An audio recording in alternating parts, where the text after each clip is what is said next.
Hello friends, welcome to our YouTube channel Chemistryopedia. और आज हम पढ़ने जा रहे हैं सॉलिड स्टेट का लेक्चर नंबर 9। इसमें हम पढ़ेंगे cubic close packing and hexagonal close packing in 3D। So friends, आज के हमारे टॉपिक हैं cubic close packing and hexagonal close packing, जो कि सब कैटेगरी हैं क्लोज पैकिंग इन 3D के। कल के लेक्चर में हम simple cubic close packing complete कर चुके हैं। ठीक है, रिवीजन के लिए आपको बता दूं कि सिंपल क्यूबिक क्लोज पैकिंग की जो फॉर्मेशन होती है या जो स्टार्टिंग होती है वो स्क्वायर क्लोज पैकिंग इन 2 डायमेंशन से होती है। स्क्वायर क्लोज पैकिंग इन 2 डायमेंशन से हम इजीली प्रिपेयर कर सकते हैं simple cubic close packing in 3D। और बाकी की आज जो हमारी दो पॉसिबिलिटी बचती हैं, क्यूबिक क्लोज पैकिंग और hexagonal close packing in 3D। सो ये जो पॉसिबिलिटीज हैं ये ड्राइव होती हैं या बेस हैं hexagonal close packing in 3D पर, sorry hexagonal close packing in 2D पर। Hexagonal close packing in 2D।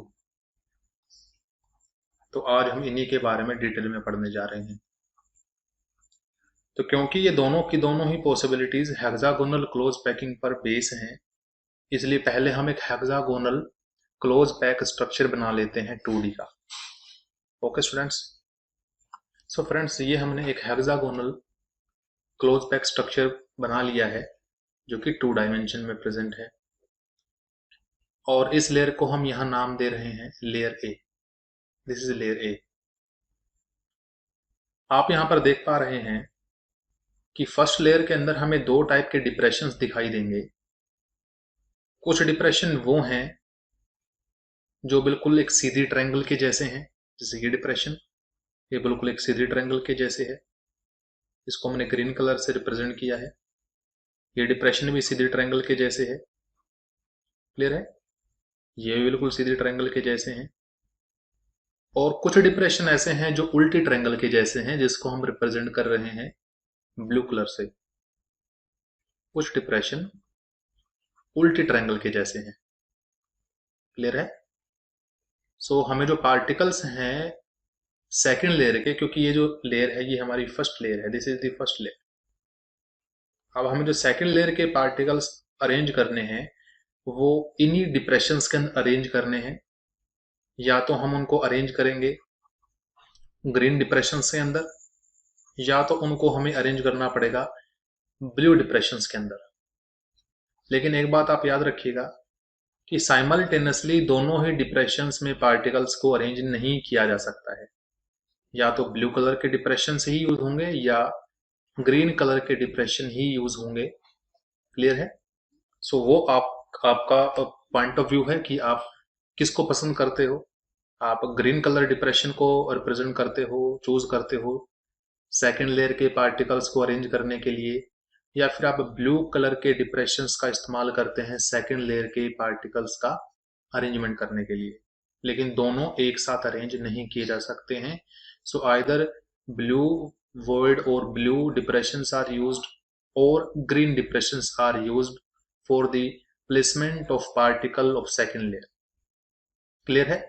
सो हमने पर्टिकुलर केस में, इस पर्टिकुलर केस में आप ब्लू भी यूज कर सकते हो, हमने इस पर्टिकुलर केस में यूज किया है ग्रीन कलर के वर्ड, ग्रीन कलर के डिप्रेशंस को। So this is our first layer. So for the formation of second layer की फॉर्मेशन के लिए हमने लिखा कि we have placed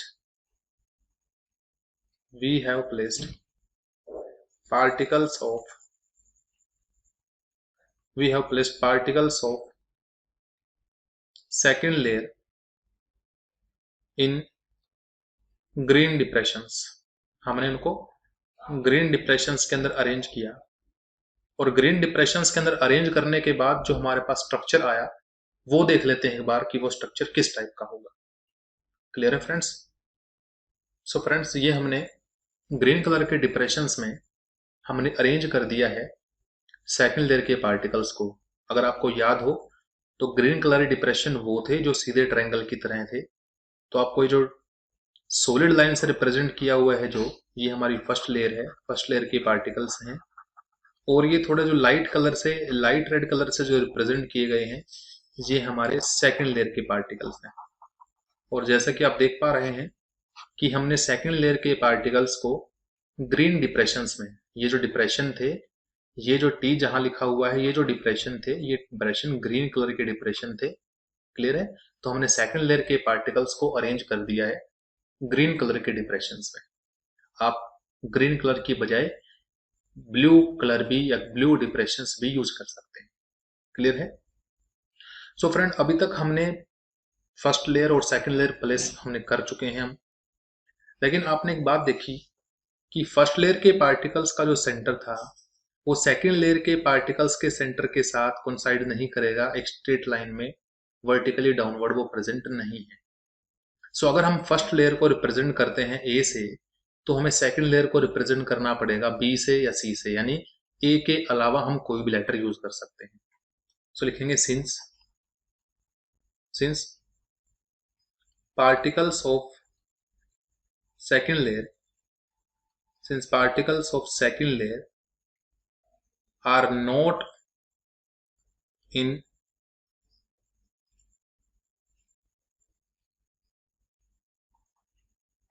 same line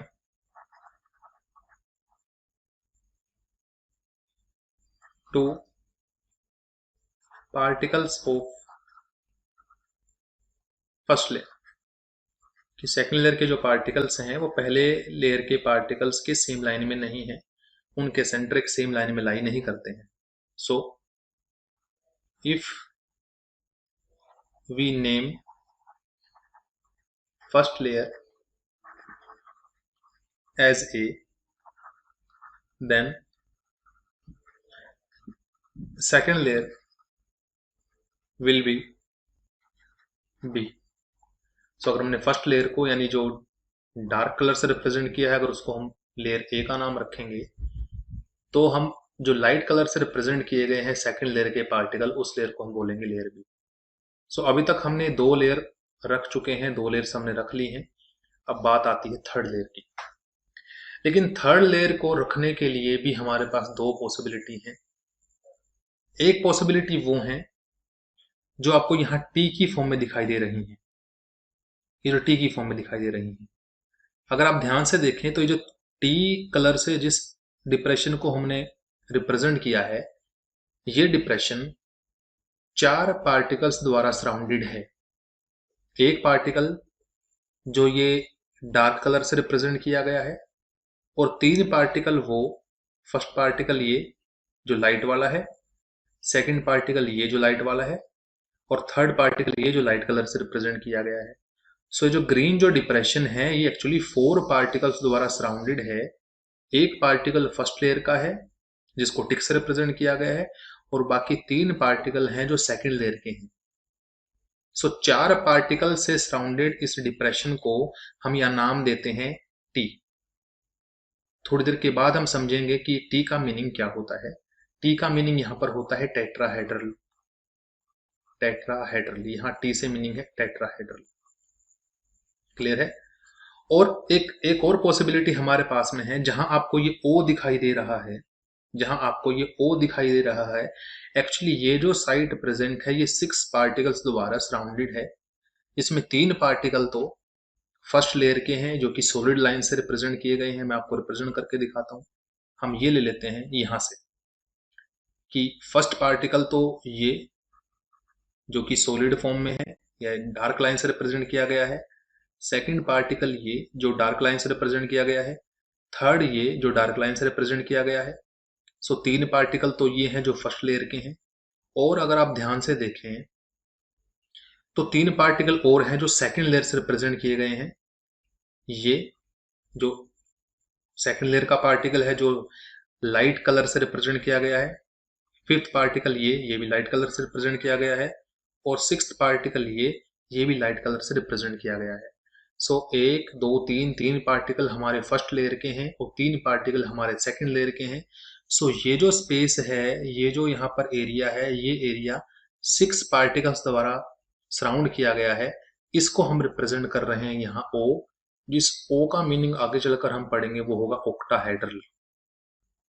so third layer को प्लेस करने के लिए भी हमारे पास दो पॉसिबिलिटी हैं कि या तो हम थर्ड लेयर के पार्टिकल्स को रिप्रेजेंट करें, प्लेस करें वो डिप्रेशन डी में, या फिर हम उनको अरेंज करें, प्लेस करें डिप्रेशन ओ के अंदर। क्लियर है? सो अगर हम थर्ड लेयर के पार्टिकल्स को रिप्रेजेंट या अरेंज करते हैं इन tetrahedral depressions that is T, तो आप देख पा रहे हैं, एक बार फिर से हम ये डायग्राम प्लॉट कर लें ताकि आसानी से हम समझ पाएं कि अगर हम थर्ड लेयर के पार्टिकल्स को अरेंज कर रहे हैं डिप्रेशन टी में, तो ये आपका डिप्रेशन टी है। और ये डिप्रेशन होने की वजह से अगर हम यहाँ पर एक पार्टिकल को अरेंज करेंगे इस डिप्रेशन टी पर को सेंटर मानते हुए, तो जो थर्ड लेयर का पार्टिकल होगा वो बिल्कुल फर्स्ट लेयर के पार्टिकल के जैसे ही आएगा। जो थर्ड लेयर का पार्टिकल होगा वो बिल्कुल फर्स्ट लेयर के पार्टिकल के जैसा ही आएगा।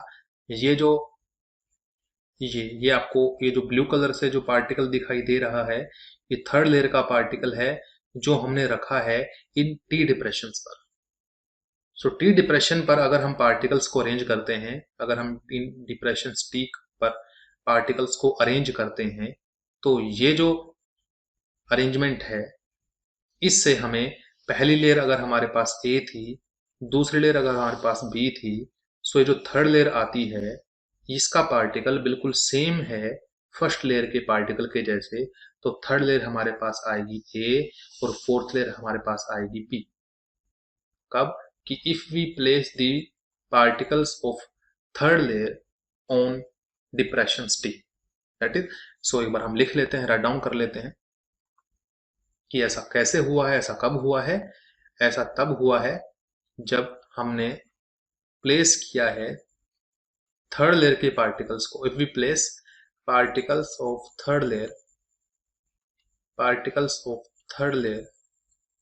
ऑन डिप्रेशन टी, अगर हम थर्ड लेयर के पार्टिकल्स को टी डिप्रेशन पर प्लेस करते हैं, यानी टेट्राहेड्रल अगर डिप्रेशन पर अरेंज करते हैं, देन वी गेट, तब हमें मिलती है, then we get A B type close packing, A B type close packing, and that AB type close packing is known as hexagonal close packing।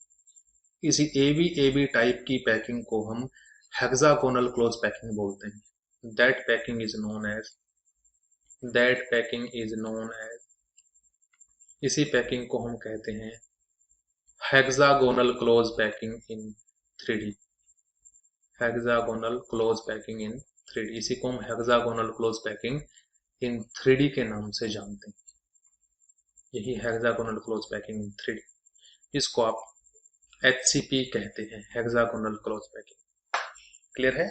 कब? जब हम पहली लेयर के पार्टिकल्स पर सेकंड लेयर रखेंगे और जो थर्ड लेयर के पार्टिकल होंगे अगर वो कहां पर रखे जाएंगे, बिल्कुल सेम रखे जाएंगे as it is first layer के पार्टिकल की तरह है, तो जो AB टाइप की क्लोज पैकिंग बनती है इसी को हम हेक्सागोनल क्लोज पैकिंग कहते हैं। बात करते हैं हेक्सागोनल क्लोज पैकिंग की कोऑर्डिनेशन नंबर की।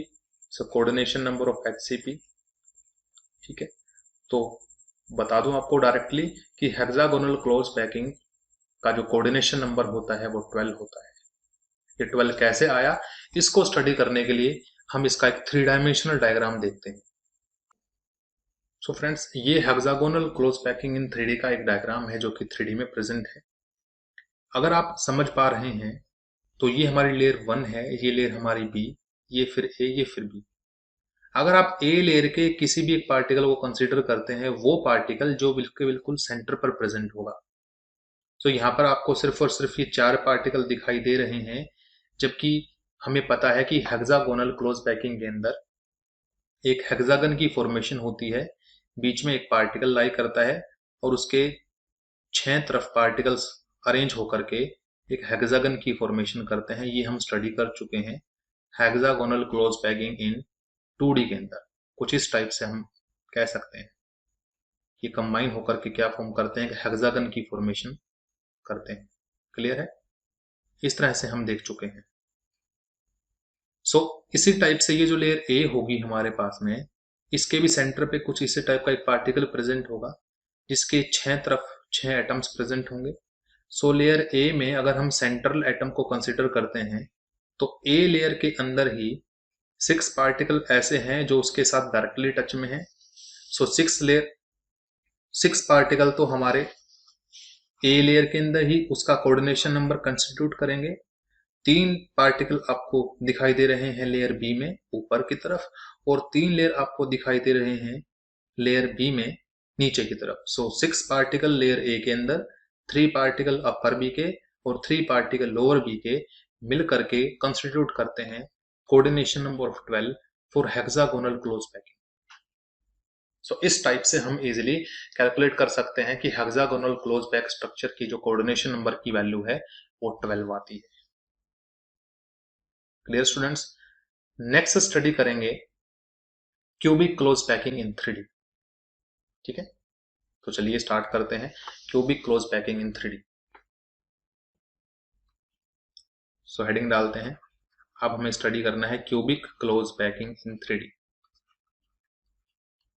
Cubic close packing in 3D, इसको हम कॉमनली जानते हैं सीसीपी के नाम से। सो अगर हमें कहीं सीसीपी एब्रिविएशन दिखाई देगी तो हम क्यूबिक क्लोज पैकिंग कंसीडर करके चलेंगे। क्लियर है? अब इसकी अरेंजमेंट कैसी की जाती है वो आज हम स्टडी करेंगे यहाँ पर। क्यूबिक क्लोज पैकिंग भी hexagonal close packing in 2D से ही ड्राइव होता है। So hexagonal close pack structure in 2 dimension से ही ड्राइव किया गया है क्यूबिक क्लोज पैकिंग को, यानी सीसीपी की जो फॉर्मेशन है वो हेक्सागोनल क्लोज पैक स्ट्रक्चर इन 2D से ही हुई है। तो इसके लिए फिर से हमें एक हेक्सागोनल क्लोज पैक स्ट्रक्चर बनाना पड़ेगा 2D के अंदर। सो ये ड्रॉ कर लेते हैं।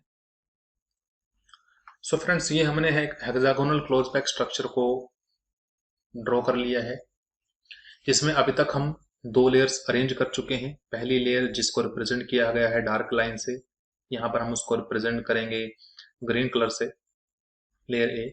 और सेकेंड लेयर जिसको रिप्रेजेंट किया गया है लाइट कलर से, जिसको रिप्रेजेंट करेंगे यहाँ पर हम बी से। सो स्टूडेंट्स, सेकेंड लेयर के रखे जाने के बाद में हम जान चुके हैं कि हमारे पास 2 पॉसिबिलिटीज बनती थी कि या तो हम थर्ड लेयर के पार्टिकल्स को टेट्राहेड्रल डिप्रेशन टी पर रखें, या फिर अगर नेक्स्ट जो पॉसिबिलिटी है वो ये कि हम थर्ड लेयर के पार्टिकल्स को ऑक्टाहेड्रल डिप्रेशन ओ पर रखें। तो आप अभी अभी पीछे पढ़ के आ चुके हैं हम कि अगर हम थर्ड लेयर के पार्टिकल्स को डिप्रेशन टी पर रखते हैं तो वहां से हमें ए बी टाइप की क्लोज पैकिंग मिलती है, जिसको हम हेक्सागोनल क्लोज पैकिंग बोल चुके हैं। क्लियर है? लेकिन अगर हम थर्ड लेयर के पार्टिकल्स को सेकेंड लेयर के डिप्रेशन यानी कि डिप्रेशन टी पर ना रखते हुए अगर हम उनको अरेंज करते हैं डिप्रेशन ओ पर, अगर हम उनको अरेंज करते हैं डिप्रेशन ओ पर, तो मैं उसको रिप्रेजेंट कर रहा हूं यहाँ लाइम कलर से। अगर हम उसको रिप्रेजेंट कर रहे हैं, अरेंज कर रहे हैं डिप्रेशन टी पर, ठीक है, अगर हम उसको टी डिप्रेशन के ऊपर अरेंज कर रहे हैं, सॉरी ओ, अगर हम उसको ओ डिप्रेशन के ऊपर अरेंज कर रहे हैं, तो यहां से हमें एक नई पॉसिबिलिटी देखने को मिलेगी कि ये जो थर्ड लेयर का पार्टिकल है, ना ही इसने सेकंड लेयर के पार्टिकल्स के साथ में कंसाइड किया है सेंटर, और ना ही इसका सेंटर फर्स्ट लेयर के पार्टिकल के साथ एक सीधी लाइन में प्रेजेंट है। सो अगर पहली लेयर हमारे पास ए थी, अगर सेकंड लेयर हमारे पास बी है, सो ये जो लेयर यहां से बनी है इस लेयर को हम नाम देंगे सी। सो यहां से जो अरेंजमेंट आएगी उस अरेंजमेंट को हम नाम देते हैं ABC type arrangement. So this type of arrangement,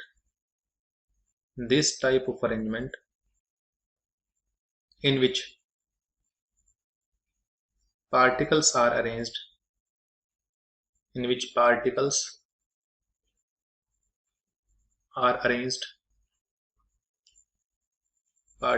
are arranged on depressions O, इसमें पार्टिकल्स को अरेंज किया गया है ओ डिप्रेशंस पर, टू फॉर्म ए पैटर्न, ताकि हमें जो पैटर्न मिले वो कैसा मिले, to form a pattern like ABC pattern. ठीक है, to form a pattern like ABC type That close packing is known as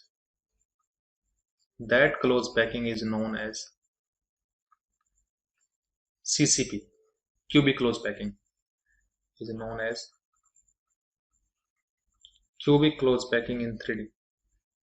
Cubic close packing in 3D, इसी को हम क्यूबिक क्लोज पैकिंग 3D बोलते हैं, जिसका एब्रीविएशन हम यूज करते हैं CCP। Clear students? सो ये बात आपको याद रखिएगा। अगर हम इसके कोऑर्डिनेशन नंबर की बात करें, अगर यहां पर हम बात करते हैं कोऑर्डिनेशन नंबर की, so coordination of number of CCP is also 12। उसका कोऑर्डिनेशन नंबर भी क्या है? 12 ही है। क्योंकि जैसा कि आप देख पा रहे हैं, अगर हम ए लेयर पर किसी पार्टिकल को प्लेस रखते हैं, कंसीडर करते हैं, तो उसके ऊपर की तरफ भी हमें बी मिलेगी और उसके नीचे की तरफ भी हमें बी मिलेगी। क्लियर है? एक इधर भी हमें क्या मिलेगी? बी मिलेगी, और एक इधर भी हमें क्या मिलेगी? बी मिलेगी। सो क्योंकि दोनों ही लेयर ऊपर से नीचे से बी लेयर हैं, तो इसका जो कोऑर्डिनेशन नंबर है वो बिल्कुल उसी टाइप से कैलकुलेट होगा जैसे अभी हम HCP के अंदर कैलकुलेट करके आए हैं। सो अगर HCP का कोऑर्डिनेशन नंबर 12 था, तो CCP का कोऑर्डिनेशन नंबर भी 12 ही होता है। क्लियर है? एक बार इसका हम डायग्राम देख लेते हैं, इस 3 डायमेंशनल ये हमें किस टाइप से दिखाई देता है। सो फ्रेंड्स, इस टाइप की अरेंजमेंट हमें मिलती है क्यूबिक क्लोज पैकिंग CCP के अंदर। क्लियर है? इस टाइप की अरेंजमेंट हम देखने को मिलती है। पहले लेयर ए, फिर लेयर बी, उसके बाद लेयर ए, लेयर ए के बाद फिर से हमें क्या मिलेगी? लेयर सी के बाद हमें फिर से मिलेगी लेयर ए, और उसके बाद फिर बी, और उसके बाद फिर सी। तो इस एबीसी टाइप क्लोज पैकिंग को ही हम नाम देते हैं cubic close packing in 3D, जिसको CCP से अरेंज किया जाता है, रिप्रेजेंट किया जाता है, जिसका कोऑर्डिनेशन नंबर हमारे पास में 12 होता है। सो फ्रेंड्स, आज के लेक्चर में हम सिर्फ इतना ही स्टडी करेंगे। कल से हम स्टार्ट करेंगे पैकिंग फ्रैक्शन और पैकिंग एफिशिएंसी। काफी इंपॉर्टेंट टॉपिक है। क्लियर है? उससे पहले चलते चलते एक बात और आपको मैं बता दूं कि जो CCP क्लोज पैक स्ट्रक्चर होता है, दैट इज CCP, जो अभी हमने पढ़ा, इसको इक्विवेलेंट माना जाता है फेस सेंटर्ड क्यूबिक की तरह। सो अगर हमें कहीं भी CCP अरेंजमेंट कहीं मिलेगी, या कहीं भी लिखा मिलेगा कि the solid is form on the CCP, तो उसको हम कंसिडर करके चलेंगे FCC के इक्विवेलेंट। क्योंकि जब हम CCP स्ट्रक्चर को टिल्ट करते हैं, उसके ऊपर प्रेशराइज करके उसको टिल्ट किया जाता है, तो वो बिल्कुल एक फेस सेंटर्ड क्यूबिक में कन्वर्ट हो जाता है। तो CCP upon tilting converts to FCC। तो जैसे ही हम CCP को हम टिल्ट करते हैं, तो वो FCC में कन्वर्ट हो जाता है। इसलिए CCP को कंसिडर किया जाता है equivalent to FCC। FCC is the face centred cubic, CCP is the cubic close packing. So ये बात आपको ध्यान रख करके स्टडी करनी है। सो आज के लेक्चर में फ्रेंड्स इतना ही। अगर आपको लेक्चर अच्छा लगा तो इसे लाइक करें, शेयर करें, सब्सक्राइब करें। Thank you friends.